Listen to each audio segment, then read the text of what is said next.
Their deaths are part of 4 gruesome cases infamous in our area, the Colonial Parkway murders. Both young women's throats were deeply cut, their heads almost severed. The police were racing against time as more bodies piled up on the Colonial Parkway. While they faced numerous challenges, law enforcement were determined to bring an end to this decades-long nightmare. They had him, but let him go after he passed the polygraph.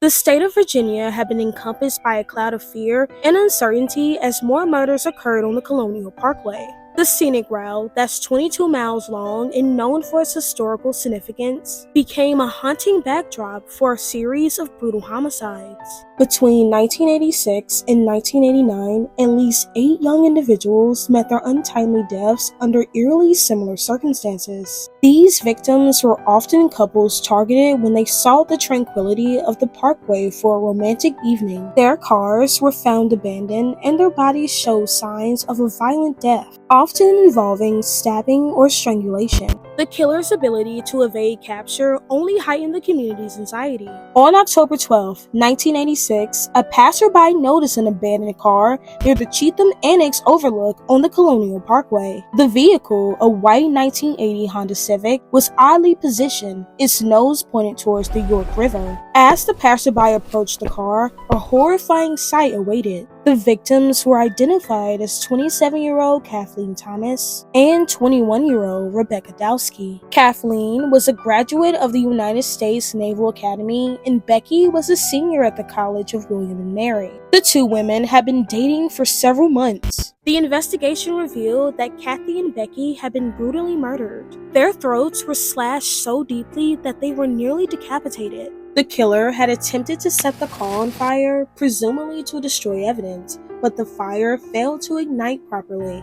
Diesel fuel, as has been reported, was poured over the bodies, and attempts were made to ignite it. Kathleen and Rebecca were last seen alive on the evening of October 9, 1986. They had dinner at a local restaurant and were believed to have been ambushed shortly after. The murders of Kathleen Thomas and Rebecca Dowski were only the beginning of this nightmare. David Knobling, a responsible and hardworking young man, had taken his younger brother and cousins to a local arcade on the night of September 19, 1987. After dropping them off at home, he decided to meet up with Robin Edwards, a spirited teenager who had recently ran away from home. The 2 headed to the Ragged Island Wildlife Refuge, a secluded area known for its scenic views and privacy. Little did they know that this would be their final destination. 4 days later, on September 23, 1987, David's truck was discovered by a jogger near the James River Bridge. The truck's doors were open, the radio was on, and the windshield wipers were still in motion despite the clear weather. Inside the truck, personal belongings, including David's wallet and Robin's purse, were left untouched. The eerie scene raised immediate concerns. Where was David and where was Robin? The search intensified, and just 2 days later, on September 25th, their bodies were discovered along the banks of the James River, about a mile from where the truck was found.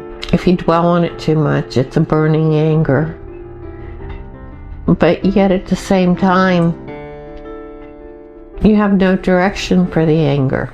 David and Robin had been shot execution style. David was found partially clothed, while Robin was fully clothed, suggesting a possible attempt to stage the crime scene. The lack of defensive wounds indicated they might have been caught off guard or incapacitated before being killed. The forensic evidence was scant. No fingerprints, no DNA, and no murder weapon was found. The investigators were left with more questions than answers. Who could have committed such a heinous crime, and why? It's hard. It's hard not having somebody to blame. You took my brother. You know, somebody to be mad at, angry at.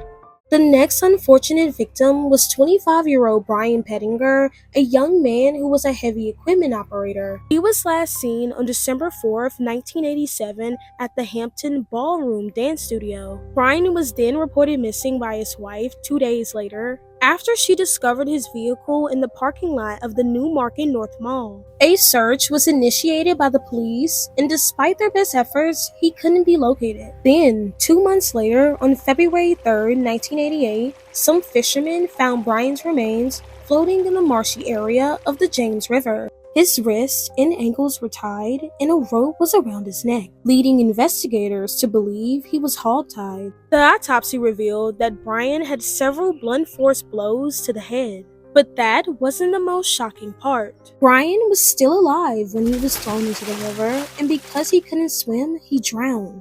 The authorities collected as much evidence as they could and added him to the growing list of victims. The following victims was 18-year-old Cassandra Haley and 20-year-old Keith Call. On April 9th, 1988, the couple was going on their first date. They attended a party together and were last seen leaving around 1:30 a.m. The next day, Keith's car, a red Toyota Celica, was found abandoned on the Colonial Parkway. The car was parked at a pull-off area with its doors open and the keys still in the ignition. Inside the car, investigators found some of their personal belongings, but there was no signs of a struggle. After a 10-hour search on Sunday and about 8 hours Monday, the search for the couple is expected to continue on Tuesday. Authorities plan to intensify their efforts with a search from the air and the water. Despite an extensive search, neither Cassandra nor Keith were ever found. Their disappearance remains shrouded in mystery, but investigators believe they fell victim to the Colonial Parkway killer. It also didn't help that forensic evidence in their disappearance were scarce, making it 10 times more difficult for the authorities. The subsequent victim was Teresa Howell. Teresa was a vibrant young woman with a promising future ahead of her. Born and raised in Virginia, she was known for her kind heart and infectious smile. Teresa had recently graduated from college and was excited about the next chapter of her life. On July 1st, 1989, Teresa was seen leaving a popular Hampton night spot called the Zodiac Club at 2:30 a.m. And 7 hours later, her body was found by a construction worker in a nearby wooded area. Forensic experts determined Teresa had been sexually assaulted and strangled. A short time later, the remains of an unidentified female were discovered in the woodline not far from the clothing. On July 4, 1989, a missing person report was filed in York County, leading to the identification of the victim as Teresa Spa Howell. Initially, law enforcement didn't believe Teresa's murder was connected to the Colonial Parkway killings, but in 2022, the DNA on her body matched with previous victims. The next victims were Anna Maria Phelps and Daniel Lauer, two young individuals with dreams and aspirations. Their story begins in the late summer of 1989.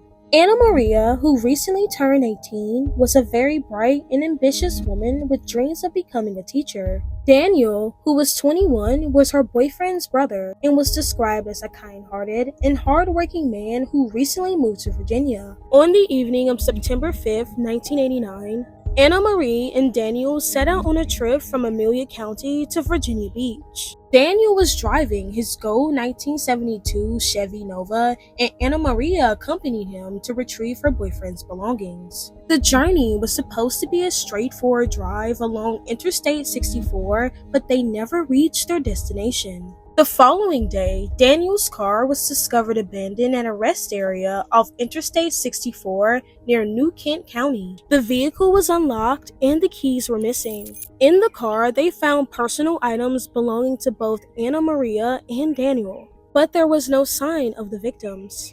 The scene raised immediate concerns as it was unusual for them to leave their belongings behind. For 6 long weeks, the families of Anna Maria and Daniel endured the agony of uncertainty. Talking to William's mom saying, hey, we haven't heard from them. Are they on their way? What's going on? And I think that raised a few red flags then, but they thought, okay, maybe they stopped somewhere along the way.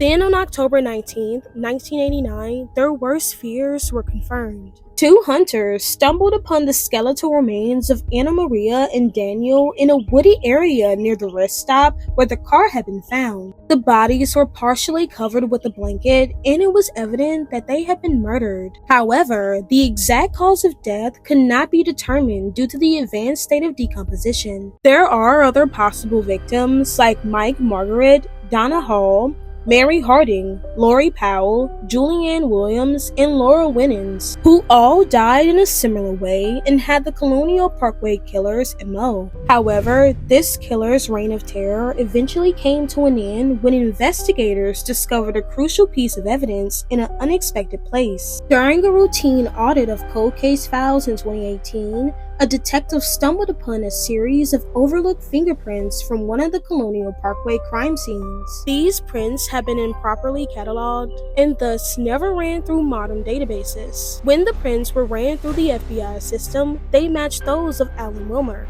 a man who had died in 2017. This discovery prompted a re-examination of Alan's life and activities. Investigators delved into his personal history, uncovering a pattern of behavior that aligned with the known movements of the Colonial Parkway killer. Interviews with Alan Wilmer's family and acquaintances revealed that he'd often taken trips to the areas where the murders occurred, under the guise of work or leisure. These trips coincided with the dates of the murders, further solidifying the case against him. As I saw him and as I knew him, I wouldn't expect that Alan would do anything like that. With overwhelming evidence, the police was finally able to close the case and bring some measure of closure to the victim's family. Through forensic evidence analyzed and certified by the Virginia Department of Forensic Science, Alan Wade Wilmer Sr. has been declared the person responsible. As we wrap up the look into the Colonial Parkway killer, we can finally say that justice has been served. Thank you so much for joining me on this journey. Subscribe!